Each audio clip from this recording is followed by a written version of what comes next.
Hello students, welcome to my YouTube channel Mathverse MBA MCA। देखिए, आज हम नया टॉपिक शुरू करने जा रहे हैं जिसका नाम है डिस्क्रीट मैथमेटिक्स। डिस्क्रीट मैथमेटिक्स में हम अलग अलग 4-5 टॉपिक देखेंगे। उसमें से फर्स्ट टॉपिक है अपना मैथमेटिकल लॉजिक। तो आज का अपना टॉपिक रहेगा मैथमेटिकल लॉजिक का। ठीक है, तो चलिए आज का अपना टॉपिक शुरू करते हैं।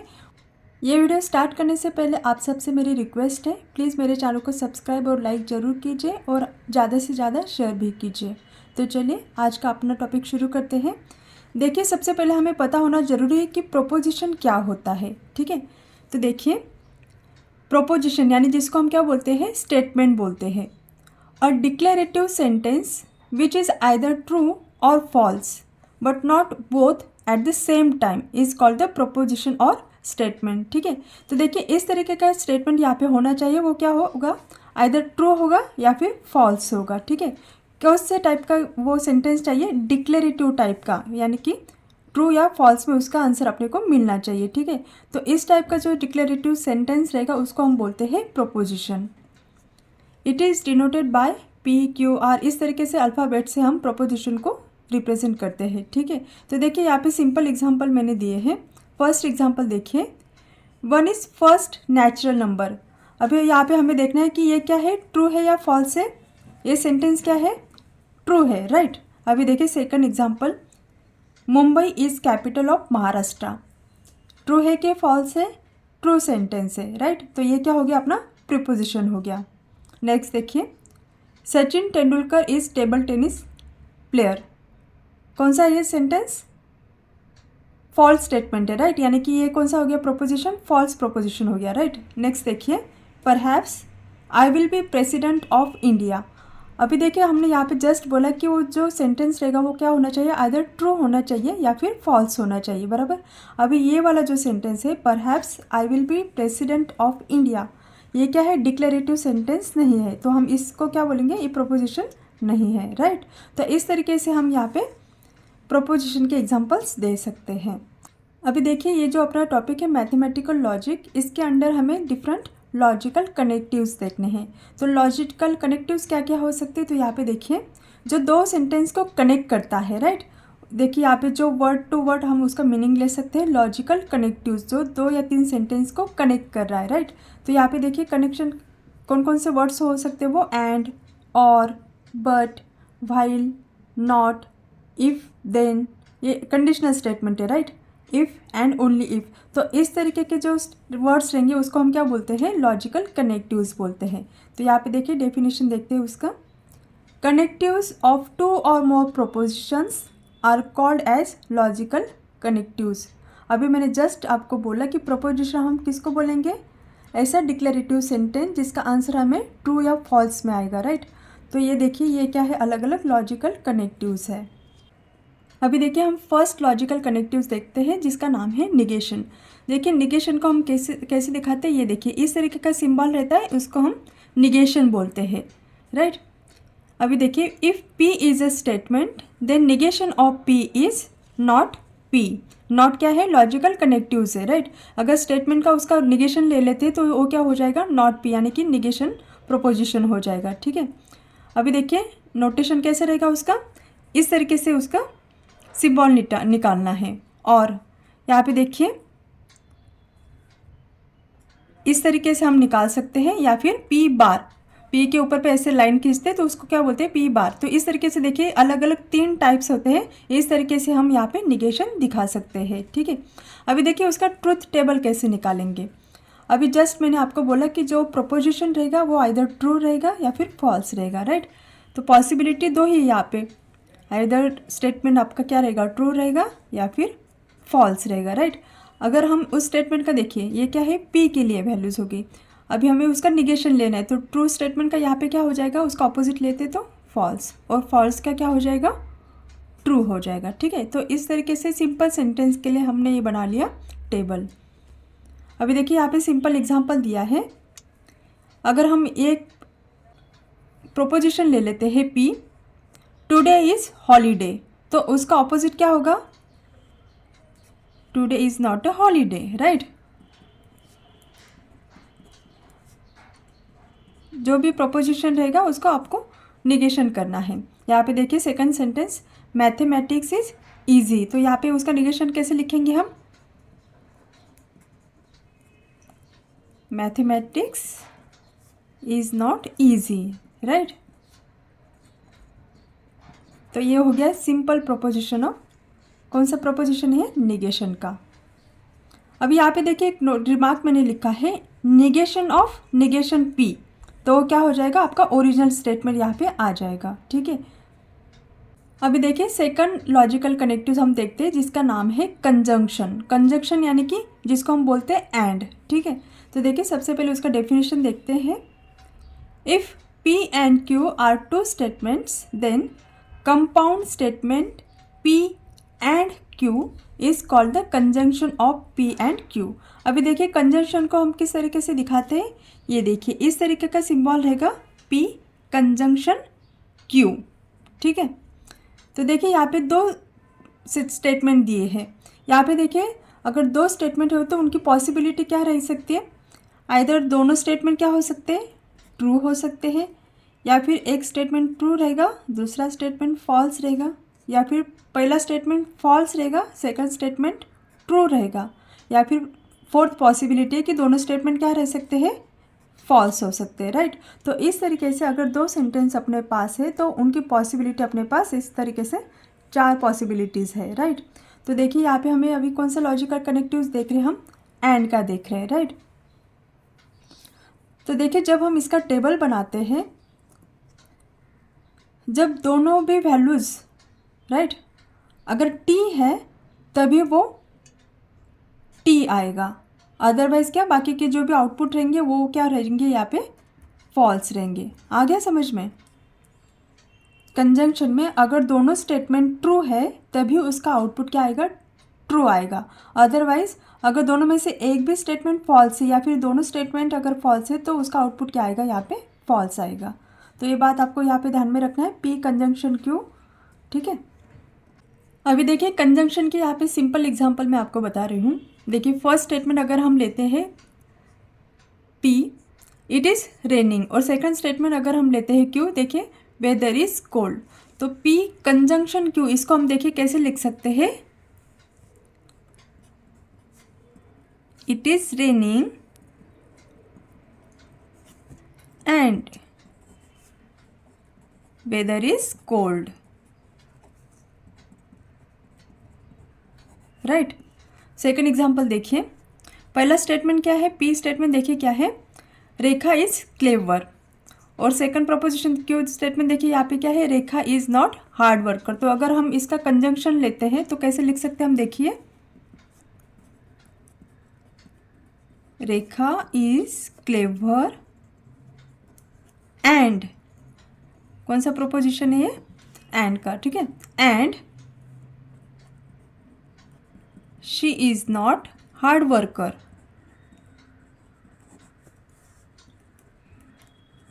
आ गया समझ में। तो इस तरीके से अगर दो स्टेटमेंट को हमें कनेक्ट करना है, एंड से हम उनको कनेक्ट कर सकते हैं, ठीक है, जिसको हम क्या बोलते हैं, conjunction.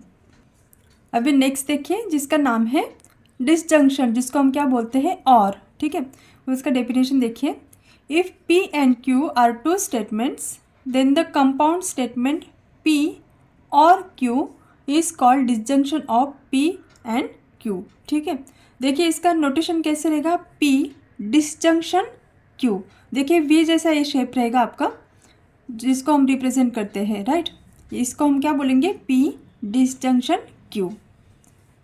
P disjunction Q is false only when both P and Q are false, and P disjunction Q is true in all other cases. अभी यहाँ पे देखिए, अभी प्रीवियस एग्जाम्पल में हमने देखा, देखिए दो स्टेटमेंट है, तो मैंने क्या बोला कि दोनों स्टेटमेंट क्या हो सकते हैं, आइदर ट्रू रहेंगे, या फिर फर्स्ट स्टेटमेंट ट्रू फॉल्स, या फिर फॉल्स ट्रू, या फिर पॉसिबिलिटी है कि दोनों स्टेटमेंट क्या रहेंगे, फॉल्स रहेंगे, ठीक है। अभी देखिए जब डिसजंक्शन है यानी कि और का स्टेटमेंट है, राइट, अगर यहाँ पे देखिए दोनों स्टेटमेंट अगर ट्रू है तो आउटपुट क्या रहेगा, ट्रू रहेगा। लेकिन अगर दोनों स्टेटमेंट में से एक भी स्टेटमेंट अगर ट्रू है तो भी स्टेटमेंट उसका आउटपुट क्या रहेगा, टी रहेगा। यहाँ पे देखिए दोनों में से एक क्या है, ट्रू है, लेकिन अगर दोनों स्टेटमेंट फॉल्स है तो यहाँ पे आउटपुट क्या आ जाएगा, फॉल्स आएगा। ठीक है, तो देखिए जब भी डिस्जंक्शन का आपको मतलब कैलकुलेशन करना रहेगा यहाँ पे, तो आपको क्या ध्यान में रखना है कि मिनिमम एक तो भी स्टेटमेंट आपका क्या होना चाहिए, ट्रू होना चाहिए। अगर दोनों स्टेटमेंट आपके फॉल्स आते हैं तो आपका आउटपुट क्या आ जाएगा, फॉल्स आएगा, सिंपल। ठीक है, और देखिए कंजंक्शन में हमने क्या देखा कि दोनों स्टेटमेंट क्या होने चाहिए, ट्रू होने चाहिए, तभी उसका आउटपुट क्या आएगा, ट्रू आएगा। अगर दोनों में से एक भी स्टेटमेंट फॉल्स आता है या फिर दोनों स्टेटमेंट फॉल्स आते हैं तो उसका आउटपुट वहाँ पे आपको मिलेगा फॉल्स। ये आपका जो डिफरेंस है दोनों में, कंजंक्शन और डिसजंक्शन में, ये आपको ध्यान में रखना है। ठीक है, अभी देखिए इसका एग्जाम्पल देखते हैं हम डिसजंक्शन का।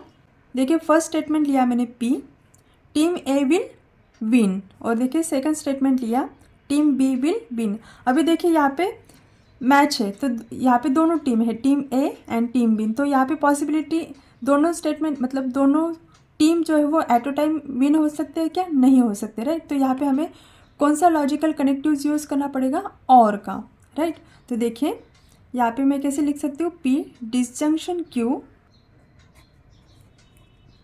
टीम ए विल विन और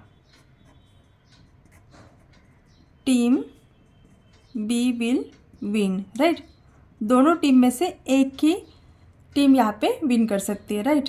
तो यहाँ पे हमें कौन सा स्टेटमेंट यूज़ करना है, कौन सा लॉजिकल कनेक्टिव्स यूज़ करना है, और का, जिसको हम बोलते हैं डिसजंक्शन। अभी देखिए सेकंड एग्जांपल, यहाँ पे देखिए दो स्टेटमेंट है। पहला स्टेटमेंट देखिए P, two lines are parallel, और सेकंड स्टेटमेंट देखिए क्यू है, two lines are intersect each other. अभी देखिए यहाँ पे दो टोटली डिफरेंट स्टेटमेंट है। यहाँ पे दोनों लाइन क्या है, पैरेलल है, और यहाँ पे दोनों लाइन क्या कर रहे हैं, एक दूसरे को इंटरसेक्ट कर रहे हैं, राइट। तो देखिए यहाँ पे हमें कौन सा लॉजिकल कनेक्टिव यूज़ करना है, और का। तो आउटपुट कैसे आएगा, P disjunction Q, two lines are parallel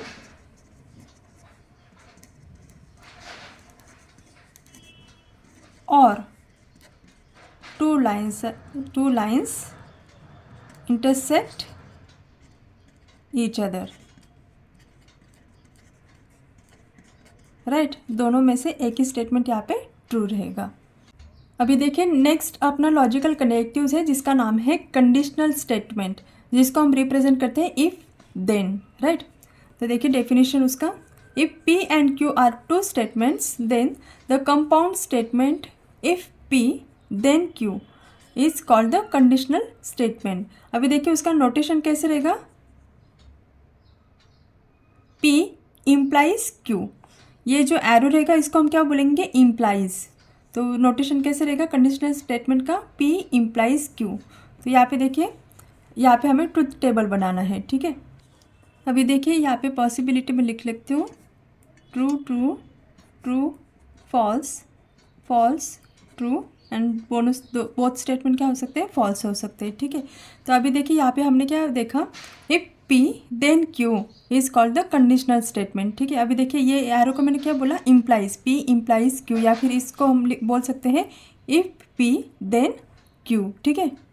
तो यहाँ पे देखिए जब फर्स्ट स्टेटमेंट ट्रू रहेगा और सेकंड स्टेटमेंट फॉल्स रहेगा तभी उसका आउटपुट क्या आएगा, यहाँ पे फॉल्स आएगा, ठीक है। बाकी के स्टेटमेंट यहाँ पे क्या आ जाएंगे, ट्रू आ जाएंगे।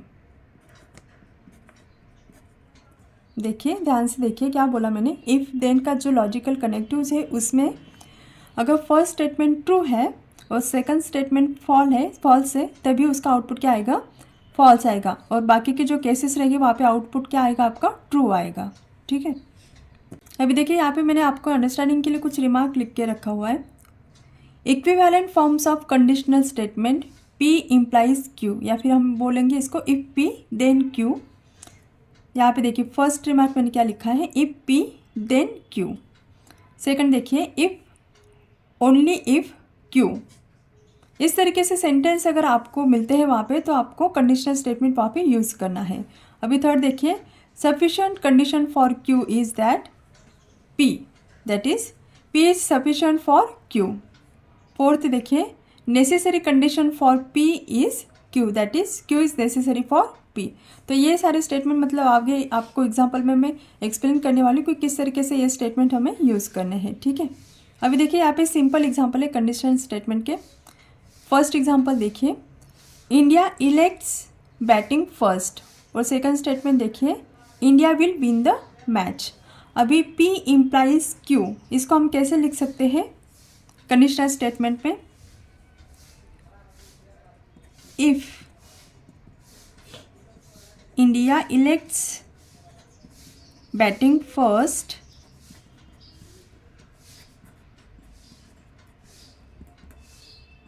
then India will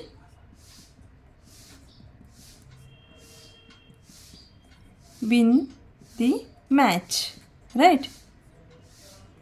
ये क्या हो गया अपना कंडीशनल स्टेटमेंट हो गया इफ देन का। अभी सेकंड एग्जांपल देखिए, I have money.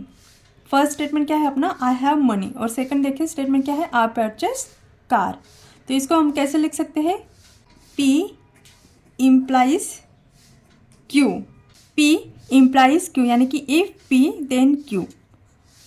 if I have money, if I have money then I purchase car,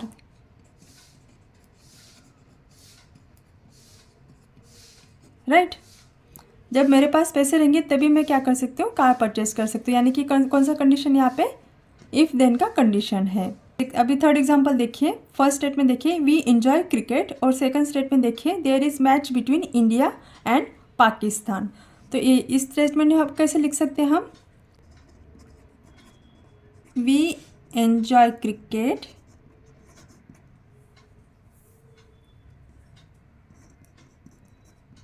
only if there is match between India and Pakistan,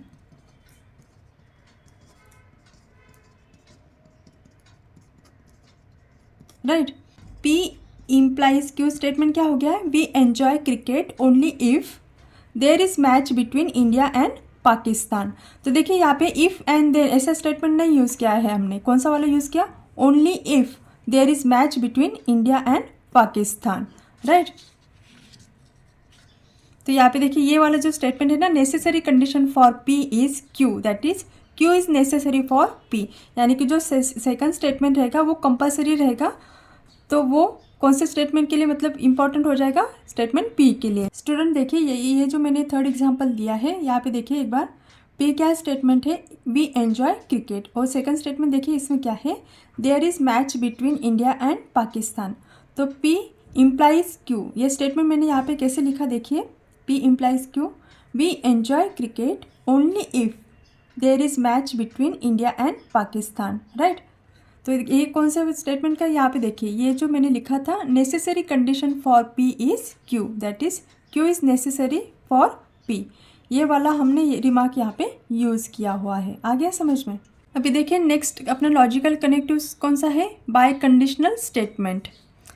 देखिए definition, if P and Q are two statements, then the compound statement P if and only if Q is called a biconditional statement। अभी देखिए इसको हम कैसे represent करेंगे, ये देखिए दोनों साइड से इस तरीके से एरो जो रहेगा बाय कंडीशनल, उसको बोलेंगे P बाय कंडीशनल Q। तो ये उसका नोटेशन रहेगा बाय कंडीशनल स्टेटमेंट का। अभी देखिए इसका हमें ट्रुथ टेबल बनाना है, तो सबसे पहले हमें यहाँ पे जो पॉसिबिलिटी स्टेटमेंट की वो लिख के लेते हैं। T दोनों स्टेटमेंट ट्रू रहेंगे, या फिर दोनों ट्रू फॉल्स रहेंगे, या फिर फॉल्स ट्रू, या फिर दोनों रहेंगे फॉल्स, राइट। तो देखिए बाय कंडीशनल में क्या है, अगर दोनों स्टेटमेंट ट्रू है तभी उसका आउटपुट ट्रू आएगा, या फिर दोनों स्टेटमेंट फॉल्स है तभी उसका आउटपुट क्या आएगा? ट्रू आएगा। बाकी के केसेस में क्या रहेगा? उसका आउटपुट क्या रहेगा? फॉल्स रहेगा। ये है बाय कंडीशनल स्टेटमेंट का, ठीक है, ध्यान में रखिए। अगर दोनों स्टेटमेंट ट्रू है तभी उसका आउटपुट ट्रू आएगा, या फिर दोनों स्टेटमेंट क्या होने चाहिए? फॉल्स होने चाहिए। बाकी के केसेस में क्या रहेगा? वो फॉल्स रहेगा, ठीक है। अभी देखिए एग्जांपल देखते हैं। N integer is even, first statement है, और सेकंड स्टेटमेंट क्या है? It is divisible by 2। तो देखिए इसका आउटपुट कैसे लिख सकते हैं? N integer is even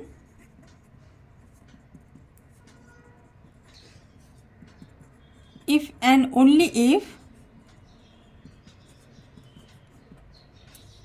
it is divisible by 2।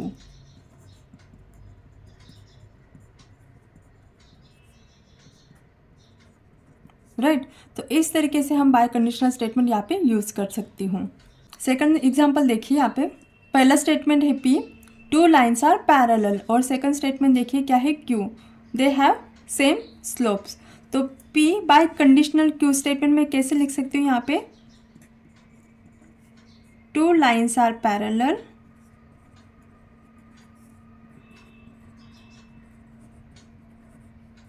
if and only if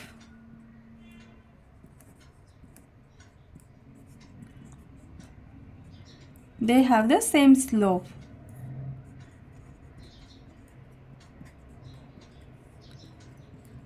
same slopes.